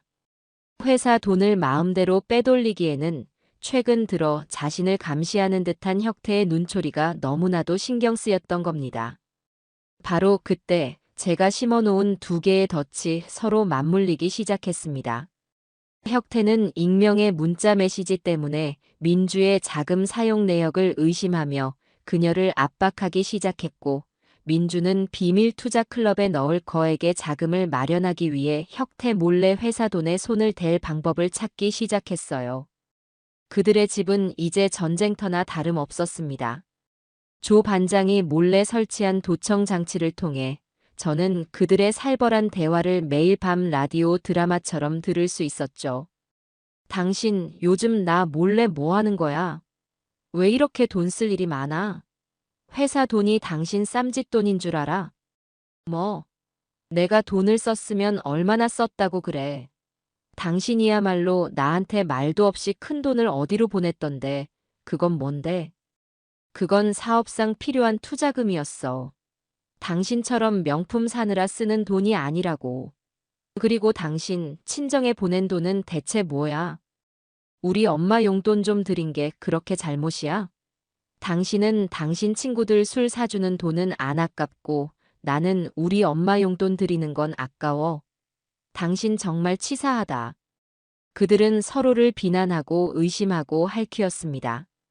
돈으로 맺어진 그들의 관계는 돈 때문에 처참하게 부서지고 있었어요. 저는 그들의 목소리를 들으며 제 남편이 고통스럽게 기침하던 밤들을 떠올렸습니다. 그들이 제 돈으로 호의호식하며 행복에 겨워하던 그 시간들을 생각했어요.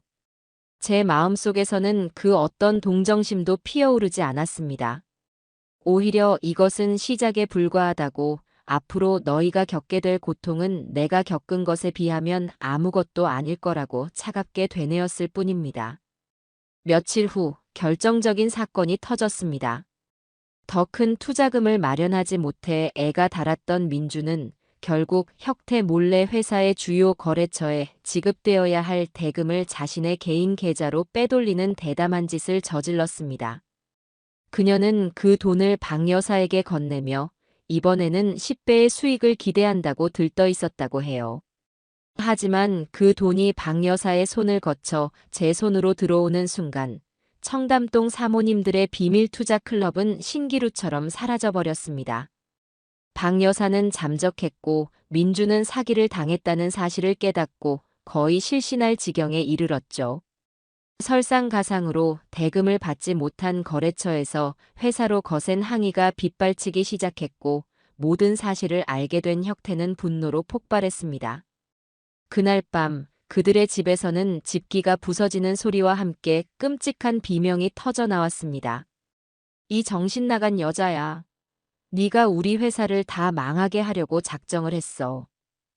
당신이 나를 먼저 의심했잖아. 당신이 나를 이렇게 만든 거라고. 서로의 머리채를 잡고 싸우는 그들의 모습은 제가 처음 복수를 다짐했을 때 상상했던 것보다 훨씬 더 추악하고 비참했습니다. 저는 조용히 녹음 버튼을 눌렀습니다. 이 모든 것은 나중에 그들을 심판대에 세울 아주 중요한 증거가 될 테니까요. 성안의 적들은 이제 제 손을 빌리지 않고도 스스로 자멸의 길을 향해 맹렬하게 달려가고 있었습니다. 아들 내외의 내부 균열을 조장하는 데 성공했지만 저는 그것만으로는 충분하지 않다는 것을 알고 있었습니다. 그들이 서로를 물어뜯게 만드는 것은 통쾌한 일이었지만 그것만으로는 그들의 죄를 세상에 드러내고 법적인 책임을 묻게 할 수는 없었으니까요. 이제는 그들을 둘러싼 외부의 벽을 무너뜨릴 차례였습니다. 그들의 사회적 평판을 박살내고 모든 돈줄을 끊어버려 그들이 더 이상 발붙일 곳이 없도록 만들어야만 했어요. 이를 위해서는 여론전이 필수적이었습니다. 저는 제가 만든 피해자 단체 채팅방에서 가장 신뢰할 만한 인물을 물색하기 시작했습니다. 그중 유독 눈에 띄는 사람이 한 명 있었어요. 닉네임 진실의 펜을 사용하는 남자였는데 그는 다른 피해자들처럼 감정적으로 분노를 터뜨리기보다는 아주 논리적이고 이성적으로 상황을 분석하고 앞으로의 대응 방안에 대해 날카로운 의견을 제시하곤 했습니다. 저는 조 반장에게 그의 신원을 파악해달라고 부탁했습니다. 며칠 후 조 반장은 놀라운 정보를 가져왔어요. 그의 본명은 최민준, 한때 사회부 비리를 전문적으로 파헤치던 잘나가던 기자였으나 대기업의 비리를 건드렸다가 부당하게 해고당한 인물이었습니다. 그는 퇴직금의 상당 부분을 제로봉 이노베이션에 투자했다가 모두 날린 저와 같은 피해자였던 거죠. 저는 그가 제 두 번째 조력자가 되어줄 완벽한 인물이라고 확신했습니다. 저는 최민준 기자에게 개인적으로 연락을 취했습니다. 저는 당신과 같은 피해자이자 당신이 생각하는 것보다 훨씬 더 많은 정보를 가진 사람입니다. 이 싸움을 제대로 해보고 싶으시다면 저와 한번 만나주시죠. 제 메시지에 그는 처음에는 경계했지만 제가 그가 전직 기자였다는 사실과 해고당한 경위까지 알고 있다고 말하자 마침내 만남에 응했습니다. 저희는 인적이 드문 외곽의 한적한 찻집에서 만났습니다. 그는 마른 체격의 날카로운 눈빛을 가진 세상에 대한 불신으로 가득 찬 얼굴을 하고 있었어요. 당신 대체 누굽니까? 어떻게 내 정보를 그렇게 자세히 알고 있는 거죠? 그의 경계심 가득한 질문에 저는 제 정체를 숨기지 않고 담담하게 밝혔습니다. 제가 바로 김혁태의 어머니라는 사실을요. 제 고백에 그의 얼굴에는 충격과 불신이 스쳐 지나갔습니다. 어머니라고요? 그런데 왜? 저는 제 아들 내외에게 당했던 모든 일을 남편의 죽음까지 포함하여 숨김없이 털어놓았습니다. 그리고 제가 그동안 조 반장을 통해 수집해 온 모든 증거 자료들을 그의 앞에 꺼내놓았어요. 유령 회사의 실체를 증명하는 서류들, 아들 내외의 계좌에서 돈이 빠져나가 명품을 사고 유흥비로 쓰인 내역들, 그리고 그들이 서로를 비난하며 싸우는 목소리가 담긴 녹음 파일까지. 산더미 같은 증거 자료들을 훑어보는 최 기자의 눈빛은 조금씩 변하기 시작했습니다. 불신은 놀라움으로, 놀라움은 분노로, 그리고 마침내 기자로서의 뜨거운 의지로 바뀌어 갔어요. 그는 모든 자료를 확인한 후 한동안 말이 없다가 저를 쳐다보며 말했습니다. 어머님, 정말 대단하십니다. 혼자서 어떻게 이런 것들을 혼자 한 게 아닙니다. 저와 같은 아픔을 가진 사람들이 있었기에 가능했죠. 그리고 이제 최 기자님도 그중 한 분이 되어주셨으면 합니다. 당신의 팬이 필요합니다. 그들의 거짓된 성공 신화를 무너뜨리고 추악한 진실을 세상에 알릴 수 있는 날카로운 팬이요. 최 기자는 잠시 생각에 잠기더니 결심이 선 듯 단호한 표정으로 고개를 끄덕였습니다. 알겠습니다. 억울하게 직장에서 쫓겨나고 마지막 희망이었던 돈까지 사기당하고 나니 세상을 향한 분노만 남았었는데 어머님을 보니 다시 심장이 뛰는 것 같습니다. 좋습니다. 제가 가진 모든 능력을 동원해서 그 짐승만도 못한 것들의 가면을 벗겨드리겠습니다. 그렇게 저의 두 번째 복수의 칼날, 진실의 펜이 준비되었습니다. 저와 최 기자는 그날 이후 거의 매일 만나며 기사와 전략을 짰습니다. 단순히 모든 사실을 한꺼번에 터뜨리는 것은 효과적이지 않았어요. 대중의 관심을 최대한으로 끌어올리고 혁태와 민주를 서서히 압박하며 스스로 무너지게 만들어야 했습니다. 저희는 몇 단계에 걸친 시나리오를 구상했습니다. 첫 번째 단계는 실명을 거론하지 않은 채 의혹을 제기하여 업계에 소문을 퍼뜨리는 것이었죠. 최 기자는 자신이 아는 후배 기자가 운영하는 작은 인터넷 언론사를 통해 첫 번째 기사를 터뜨렸습니다. 단독 신생 IT 기업 대표 부부의 초호화 생활, 그 자금의 출처는 투자 사기 의혹 솔솔. 기사의 파급력은 생각보다 엄청났습니다. 실명은 없었지만 AI 기반 플랫폼, 최근 강남 최고급 주상복합으로 이사, 은색 외제차 등 몇 가지 단서만으로도 IT 및 투자업계 사람들은 그 기사의 주인공이 누구인지 금방 눈치챌 수 있었죠. 기사는 순식간에 각종 커뮤니티와 SNS로 퍼져나갔고 댓글에는 혁태와 민주를 향한 비난과 의혹이 쏟아지기 시작했습니다. 저희 피해자 단톡방은 축제 분위기였어요. 모두가 통쾌해하며 다음 단계를 기대하고 있었습니다. 혁태와 민주는 당연히 발칵 뒤집혔습니다. 조 반장의 보고에 따르면 기사가 나간 직후 두 사람은 서로에게 책임을 떠넘기며 또다시 끔찍하게 싸웠다고 해요. 이게 다 당신이 SNS에 쓸데없는 자랑질을 해대서 그런 거잖아. 뭐? 그럼 당신이 떳떳하게 사업했으면 이런 기사가 났겠어? 그들은 언론사에 연락해 기사를 내려달라고 협박했지만 작은 언론사는 꿈쩍도 하지 않았습니다. 오히려 추가 제보가 들어오고 있다. 후속 보도를 기대하라며 그들을 더욱 압박했죠. 불안과 초조에 휩싸인 그들의 모습은 제게 큰 만족감을 주었습니다. 추가 투자를 약속했던 큰손들이 하나둘 등을 돌리기 시작했고 기존 투자자들의 문의 전화가 빗발치기 시작했습니다. 그들이 쌓아올린 모래성은 이제 파도 한 번에 쓸려나갈 위기에 처한 겁니다. 저는 여기서 멈추지 않고 다음 단계에 돌입했습니다. 최 기자는 이번에는 좀 더 구체적인 증거를 담은 두 번째 기사를 준비했습니다. 회사의 법인카드 사용 내역 중 명품 쇼핑과 호텔 숙박비 등 사업과 전혀 관련 없는 지출 내역을 공개하는 것이었죠. 기사가 나가기 전날 밤, 저는 잠을 이룰 수가 없었습니다. 이것은 단순한 복수를 넘어 제 남편의 억울한 죽음을 위로하고 저와 같은 다른 피해자들의 눈물을 닦아주는 신성한 의식처럼 느껴졌어요. 다음 날 아침 두 번째 기사가 세상에 공개되었습니다. 반응은 폭발적이었죠. 이제는 단순한 의혹이 아닌 구체적인 증거가 드러나자 여론은 완전히 그들에게서 등을 돌렸습니다. 투자금으로 명품 쇼핑한 파렴치한 부부라는 꼬리표가 그들을 따라다니기 시작했어요. 저는 창밖으로 떠오르는 아침 해를 바라보며 조용히 되뇌었습니다. 여보, 보고 있어? 이제 곧 끝이 보여. 당신의 아들, 그리고 당신을 죽음으로 몰고 간 저 악마 같은 것들이 심판받을 날이 머지않았다고. 제 복수의 무대는 이제 막 클라이맥스를 향해 치닫고 있었습니다. 언론이라는 거대한 돋보기 아래 놓인 아들 내외의 삶은 맹렬한 햇빛에 놓인 얼음처럼 빠르게 녹아내렸습니다. 한때는 선망과 질투의 대상이었던 그들의 SNS 계정은 이제 온 국민의 조롱거리로 전락했고, 댓글창에는 차마 입에 담을 수도 없는 끔찍한 욕설과 저주가 강물처럼 흘렀습니다. 조 반장이 전해오는 소식에 따르면 두 사람은 외부와의 모든 접촉을 끊은 채 집안에만 틀어박혀 있다고 했습니다.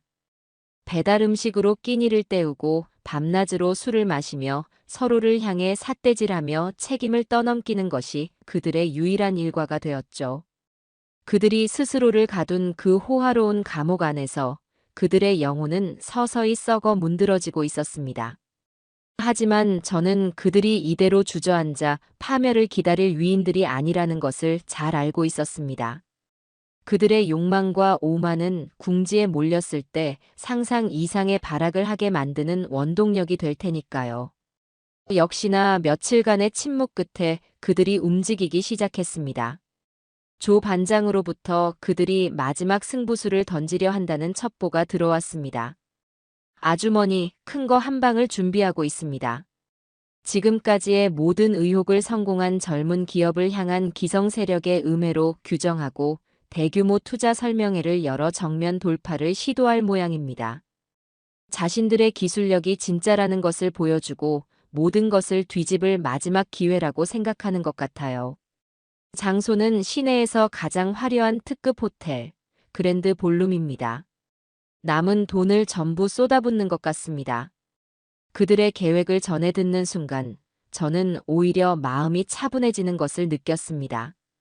이제 모든 것을 끝낼 시간이 다가오고 있었기 때문이죠.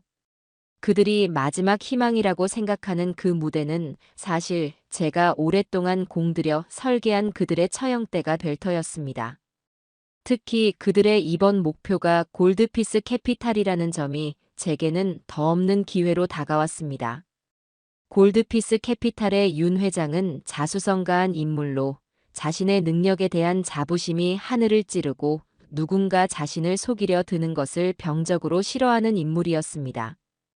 만약 그가 혁태와 민주의 사기 행각을 알게 된다면 그는 자신의 명예를 지키기 위해서라도 그들을 절대로 용서하지 않을 것이 분명했어요. 저는 곧바로 최민준 기자에게 연락해 은밀한 만남을 가졌습니다. 그리고 제가 가진 비장의 무기, 조 반장이 목숨을 걸고 빼내온 비밀 장부 원본 파일을 그에게 넘겼습니다. 그 파일 안에는 제 돈 10억 원을 포함한 투자금이 어떻게 그들 부부의 사치와 허영을 위해 사라져 갔는지, 그 끔찍한 여정이 날짜별, 항목별로 적나라하게 기록되어 있었습니다. 이것은 단순한 의혹이 아닌 빼도 박도 못할 범죄의 증거였죠. 최 기자님, 이 파일을 윤 회장에게 전달해야 합니다. 아주 안전하고 절대 흔적이 남지 않는 방법으로요. 윤 회장은 이 선물을 받으면 어떻게 행동해야 할지 스스로 판단할 겁니다. 최 기자는 비장한 표정으로 고개를 끄덕였습니다. 그는 언론계에 몸담았던 시절의 인맥을 이용해 윤 회장의 최측근 비서에게 골드피스 캐피탈의 미래를 위한 작은 재현이라는 의미심장한 메시지와 함께 이 파일을 전달할 완벽한 계획을 세웠습니다. 마지막 퍼즐 조각을 맞추는 일이 남았습니다. 저는 며느리 민주의 정신을 완전히 흔들어 놓을 필요가 있었습니다. 아무리 강한 척하는 그녀라도 가장 약한 부분인 가족을 건드리면 속절없이 무너져 내릴 것이라 생각했어요. 저는 며칠에 걸쳐 수소문한 끝에 민주의 부모님이 운영하는 작은 세탁소를 찾아갔습니다. 도시 외곽의 허름한 상가에 위치한 세탁소는 눅눅한 습기와 화학 약품 냄새로 가득했습니다. 민주의 부모님은 딸과는 전혀 다른 평생을 성실하게 노동하며 살아온 흔적이 얼굴에 고스란히 남아있는 분들이었어요. 제가 가게 안으로 들어서자 그들은 의아한 표정으로 저를 바라보았습니다. 저는 그들 앞에 서자마자 세상에서 가장 비통하고 절망적인 시어머니가 되었습니다. 제 눈에서는 뜨거운 눈물이 쉴 새 없이 흘러내렸고 목소리는 슬픔으로 잠겨 거의 알아들을 수 없을 정도였죠. 사부인 사돈어른 죄송합니다. 제가 아들 하나를 잘못 키워서. 저는 그대로 바닥에 주저앉아 통곡했습니다. 제 처절한 모습에 당황한 민주의 부모님은 어쩔 줄 몰라 하며 저를 부축하려 했습니다. 저는 그들의 손을 뿌리치며 오랫동안 준비해온 거짓 시나리오를 쏟아내기 시작했습니다. 우리 혁태가 사실은 아주 나쁜 사기꾼들에게 제대로 걸려들었습니다. 그놈의 사업이라는 게 처음부터 사기였던 겁니다. 제 아들은 그저 얼굴마담으로 이용당했을 뿐이고 투자금은 그 나쁜 놈들이 전부 가로챘어요.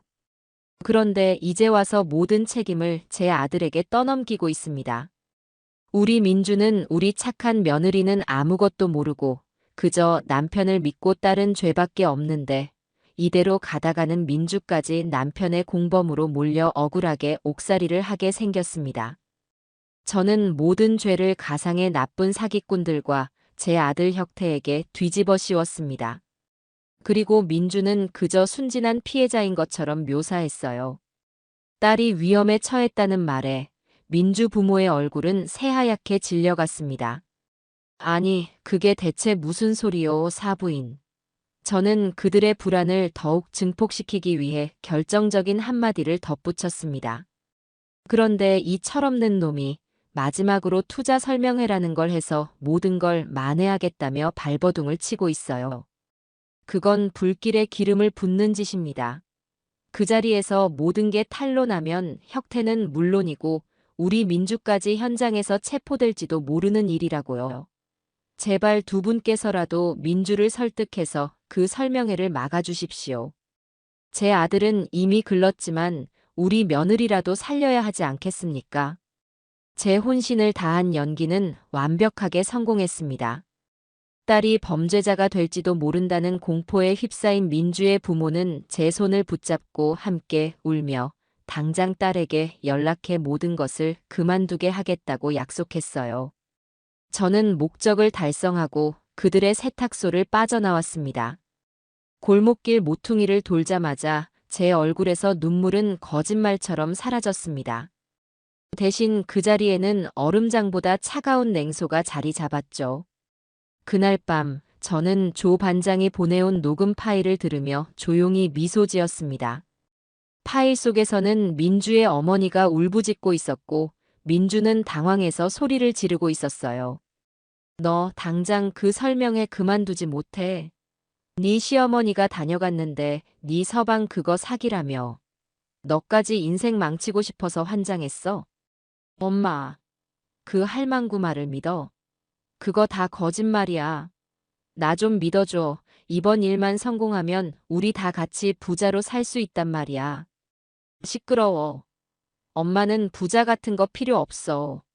당장 그만두지 않으면 내가 네 아버지랑 설명회 장소로 쫓아가서 모든 걸 다 뒤집어 엎을 줄 알아. 전화는 민주의 어머니가 악을 쓰며 일방적으로 끊어졌습니다. 민주는 이제 완전히 고립되었습니다. 밖으로는 세상의 비난이, 안으로는 가족의 압박이 그녀의 숨통을 조여오고 있었죠. 이 모든 상황을 모르는 혁태는 여전히 일확천금의 꿈에 부풀어 있겠지만 민주는 아마 밤새 잠 한숨 못 자고 지옥 같은 시간을 보낼 터였습니다. 이제 모든 장기 말은 제자리에 놓였습니다. 왕과 왕비는 외통수에 걸려들었고 그 사실을 깨닫지 못한 채 스스로 체크메이트를 향해 걸어오고 있었어요. 저는 옷장 깊숙한 곳에서 가장 눈에 띄지 않는 낡은 옷을 꺼내 다림질을 시작했습니다. 제 아들 인생의 가장 화려한 마지막 무대를 가장 가까이에서 지켜볼 준비를 하기 위해서였죠. 마침내 심판의 날이 밝았습니다. 설명회가 열리는 호텔 그랜드 볼룸은 인간의 허영과 탐욕이 만들어낼 수 있는 가장 화려한 풍경을 자랑하고 있었습니다. 천장에서는 거대한 크리스털 샹들리에가 눈부신 빛을 쏟아냈고 하얀 식탁보가 깔린 테이블 위에는 값비싼 샴페인과 화려한 음식들이 가득했습니다. 저는 호텔에서 가장 낡고 해진 청소부 유니폼을 입고 일부러 허리를 구부정하게 굽힌 채 행사장 구석의 벽에 기대어 묵묵히 제 존재를 지웠습니다. 제 손에 들린 낡은 대걸레는 이 화려한 무대 위에서 저를 투명 인간으로 만들어주는 완벽한 소품이었죠. 제 눈에는 이 모든 풍경이 마치 거대한 장례식장처럼 보였습니다. 잠시 후 무대 위에서 공개적으로 사망 선고를 받게 될 두 사람을 위한 세상에서 가장 사치스럽고 잔인한 장례식 말입니다. 행사 시작 시간이 가까워지자 마침내 무대 뒤편의 문이 열리고 아들 혁태와 며느리 민주가 모습을 드러냈습니다. 최고의 전문가에게서 받은 듯한 메이크업과 헤어스타일, 그리고 수백만 원을 호가하는 명품 정장은 그들을 여전히 성공한 사업가처럼 보이게 만들었지만 저는 그들의 가면 뒤에 숨겨진 진실을 볼 수 있었어요. 혁태의 이마에는 식은땀이 번들거렸고 민주의 미소는 금방이라도 부서질 것처럼 위태롭게 떨리고 있었습니다. 특히 민주는 밤새 한숨도 자지 못한 사람처럼 눈밑이 퀭하고 어두웠습니다. 친정 부모의 압박이 그녀의 마지막 남은 이성마저 갉아먹은 것이 분명했죠. 요란한 음악과 함께 두 사람이 무대 위로 올라서자 미리 섭외된 바람잡이들이 열렬한 박수를 보냈습니다. 혁태는 마이크를 잡고 준비해온 연설을 시작했습니다. 존경하는 투자자 여러분, 그리고 귀빈 여러분. 오늘 이 자리에 와주셔서 진심으로 감사합니다. 최근 저희 제로봉 이노베이션을 둘러싼 악의적인 루머와 음해에 대해 저희는 이 자리에서 모든 진실을 밝히고 저희의 진정한 가치를 증명하고자 합니다. 그의 목소리는 겉으로는 당당했지만 저는 그 안에 숨겨진 미세한 떨림을 감지할 수 있었습니다. 그는 한참 동안이나 실체도 없는 AI 기술과 장밋빛 미래에 대해 떠들어댔습니다. 그 거짓말들을 듣고 있자니 헛웃음과 함께 구역질이 치밀어 올랐어요. 혁태의 순서가 끝나고 민주가 마이크를 이어받았습니다.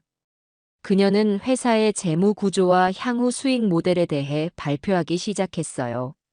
하지만 그녀는 평소에 냉철하고 이성적인 모습을 전혀 보여주지 못했습니다.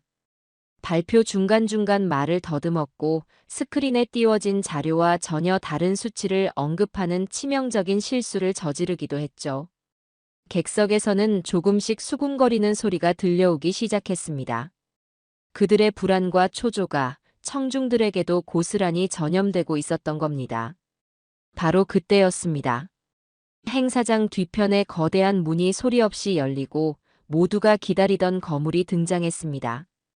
골드피스 캐피탈의 윤 회장이었어요. 그는 예정된 시간보다 일부러 늦게 도착하여 자신의 존재감을 극적으로 과시했습니다. 그의 등장에 행사장의 모든 시선이 집중되었고 혁태와 민주는 마치 구원자라도 만난 듯한 표정으로 그를 향해 허리를 굽혀 인사했습니다. 윤 회장은 그들의 인사를 눈길 한 번 주지 않고 지나쳐 가장 앞자리에 마련된 자신의 자리에 앉았습니다. 그는 팔짱을 낀 채 무표정한 얼굴로 무대 위를 응시했습니다. 폭풍전의 고요함, 바로 그것이었죠. 모든 발표가 끝나고 마침내 운명의 질의응답 시간이 시작되었습니다. 몇몇 기자들이 미리 약속이라도 한 듯 우호적인 질문들을 던졌고 혁태와 민주는 안도의 한숨을 내쉬며 준비된 답변을 술술 내뱉었습니다. 그들의 얼굴에 다시 거짓된 자신감이 피어오르던 바로 그 순간 윤 회장이 조용히 손을 들었습니다. 마이크를 건네받은 그는 자리에서 일어나 무대 위의 혁태를 지그시 바라보며 입을 열었습니다. 그의 목소리는 조용했지만 행사장 전체를 압도하는 무게감을 가지고 있었어요. 김 대표, 열정적인 발표 잘 들었소. 그런데 내 나이가 들어서 그런지 몇 가지 이해가 잘 안 가는 부분이 있어서 말이오. 그는 품에서 서류 몇 장을 꺼내 들었습니다. 제가 최 기자를 통해 보낸 바로 그 비밀 장부의 출력물이었습니다. 여기 작년 12월 자 지출 내역을 보니 해외 투자 파트너 접대비 명목으로 5천만 원이 지출되었더군요. 그런데 공교롭게도 같은 주에 고민주 이사께서는 개인 SNS에 몰디브의 리조트에서 휴가를 즐기는 사진을 올리셨던데 혹시 그 해외 파트너가 몰디브에 사는 분이었소? 날카로운 질문에 행사장은 순식간에 얼어붙었습니다. 혁태와 민주의 얼굴에서는 핏기가 완전히 사라졌어요. 아, 그것은 회장님 오해십니다. 저희가 휴가와 출장을 겸해서 그곳에서 우연히 파트너를 만나. 혁태의 변명은 처참할 정도로 궁색했습니다. 윤 회장은 그의 말을 가차없이 잘랐습니다. 오해라. 그럼 이것도 오해인가? 윤 회장은 이번에 또 다른 서류를 꺼내 보였습니다. 여기 법인카드 사용 내역을 보니 강남의 한 명품관에서 단 하루 만에 3천만 원이 넘는 돈이 결제되었더군. 이것도 사업상 필요한 경비였소? 어떤 사업을 하기에 직원 부인의 가방을 법인카드로 사준단 말이오? 그것은 혁태는 더 이상 말을 잇지 못하고 입만 벙긋거렸습니다. 객석은 이제 노골적인 비웃음과 분노의 목소리로 술렁이기 시작했습니다. 윤 회장은 그들의 숨통을 끊을 마지막 일격을 준비했습니다. 그는 자신의 수행원에게 신호를 보냈고 수행원은 노트북 하나를 무대 위 스크린과 연결했습니다. 잠시 후 행사장 전체를 가득 채운 거대한 스크린 위로 제가 보냈던 비밀 장부의 가장 핵심적인 페이지가 나타났습니다. 제 돈 10억 원이 그들의 계좌로 들어온 날부터 그 돈이 어떻게 그들의 자동차와 집, 명품과 사치스러운 유흥비로 둔갑했는지 그 모든 과정이 적나라하게 펼쳐졌습니다. 그것으로 모든 것은 끝이었습니다. 행사장은 거대한 분노의 도가니로 변했습니다. 투자자들은 무대 위로 뛰어 올라가려 했고 기자들의 카메라 플래시가 폭탄처럼 터져 나왔습니다. 모든 것을 잃었다는 것을 깨달은 혁태와 민주는 마침내 서로를 향해 억눌러왔던 모든 증오를 터뜨리기 시작했습니다. 이게 다 너 때문이야. 이 미친 여자야. 닥쳐. 무능한 주제에 어디서 큰 소리야. 그들은 수백 명의 사람들 앞에서 서로의 머리채를 잡고 옷을 찢으며 짐승처럼 싸웠습니다. 그들이 지키려 했던 마지막 남은 체면과 위신은 그들 스스로의 손에 의해 산산조각 나고 있었습니다. 바로 그때 행사장 입구로 경찰들이 들이닥쳤습니다. 최 기자와 다른 피해자들이 미리 신고를 해둔 것이었죠. 경찰들은 아수라장이 된 무대 위로 올라가 서로를 향해 저주를 퍼붓고 있던 두 사람의 손목에 차가운 수갑을 채웠습니다. 김혁태, 고민주. 특정경제범죄가중처벌법상 사기 및 횡령 혐의로 긴급 체포합니다. 당신들은 변호사를 선임할 수 있으며 경찰의 목소리가 울려 퍼지는 가운데 저는 조용히 대걸레를 밀며 행사장 뒷문으로 빠져나왔습니다. 등 뒤에서 들려오는 비명과 고함 소리는 제 길고 길었던 복수극의 끝을 알리는 장엄한 교향곡처럼 들렸습니다. 저는 차가운 밤 공기를 깊게 들이마셨습니다. 제 마음속에 남아있던 마지막 응어리가 그 차가운 공기와 함께 허공으로 흩어지는 기분이었습니다. 모든 것이, 정말로 모든 것이 끝난 겁니다. 세상은 한동안 제 아들과 며느리의 이야기로 떠들썩했습니다. 그들이 법의 심판대에 오르기까지의 모든 과정은 하나의 거대한 구경거리처럼 소비되었죠. 저는 그 모든 소란의 중심에서 한 발짝 물러나 묵묵히 저의 시간을 정리하고 있었습니다. 최민준 기자를 대리인으로 내세워 제가 가진 모든 증거를 검찰에 제출했고 다른 피해자들과 함께 시작한 공동소송의 모든 절차를 차분히 밟아나갔습니다. 이제는 분노도 증오도 아니었습니다. 그저 무너져 내린 제 삶의 기둥을 하나하나 다시 세우는 고되고 지난한 복구 작업에 가까운 시간들이었죠. 몇 달의 시간이 흐른 후 마침내 법의 심판이 내려졌습니다. 혁태와 민주는 그들의 죄에 합당한 각각 징역 10년이라는 무거운 형벌을 선고받았습니다. 법정을 나서며 카메라를 향해 울부짖는 그들의 모습이 TV 화면에 잠시 비쳤지만 저는 아무런 감흥 없이 채널을 돌려버렸어요. 그들은 이제 제 인생에서 완전히 삭제된 존재하지 않는 사람들이나 마찬가지였습니다. 법원의 판결에 따라 그들의 남은 모든 재산은 피해자들에게 돌아갔습니다.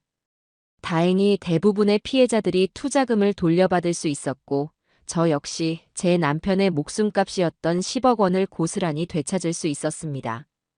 제 이름으로 된 집문서를 다시 손에 쥐었을 때, 저는 비로소 제 자리를 되찾았다는 안도감에 긴 한숨을 내쉬었습니다. 모든 법적 절차가 마무리되고 일상이 거짓말처럼 고요해진 어느 날 오후, 저는 문득 그들을 마지막으로 한번 만나봐야겠다는 생각이 들었습니다. 용서나 화해를 위해서가 아니었어요.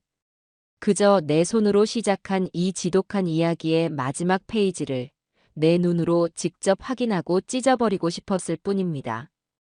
저는 그들이 수감되기 직전 마지막으로 짐을 정리하기 위해 잠시 들른다는 그들의 텅 빈 아파트로 향했습니다. 한때는 저를 절망의 나락으로 밀어넣었던 그 장소는 이제 모든 가구가 빠져나가고 차가운 시멘트 속살을 드러낸 채 흉물스럽게 서 있었습니다. 문은 굳게 닫혀 있을 거라 생각했는데 허술하게 열려 있었습니다. 제가 안으로 들어서자 텅 빈 거실 한가운데에 두 사람이 망연자실한 모습으로 앉아 있었어요. 혁태와 민주였습니다. 수백만 원짜리 명품 대신 회색 죄수복 안에 입을 허름한 네일을 입고 있었죠. 윤기 흐르던 머리카락은 푸석했고 빛나던 눈동자는 모든 빛을 잃고 죽은 동태눈처럼 변해 있었습니다. 그들은 살아있는 시체나 다름없었어요. 제가 들어선 것을 발견한 두 사람은 마치 유령이라도 본 것처럼 경악하며 저를 쳐다보았습니다. 한동안 우리 사이에는 무거운 침묵만이 흘렀습니다. 그 침묵을 먼저 깬 것은 혁태였어요. 그는 바닥을 기어오다시피 제 발치로 다가와 제 바짓가랑이를 붙잡았습니다. 그의 눈에서는 뜨거운 눈물이 쉴 새 없이 흘러내렸습니다. 어머니 일이 이렇게까지 될 줄은 몰랐어요. 정말이에요. 처음에는 딱 한 달만 쓰고 어떻게든 갚으려고 했어요.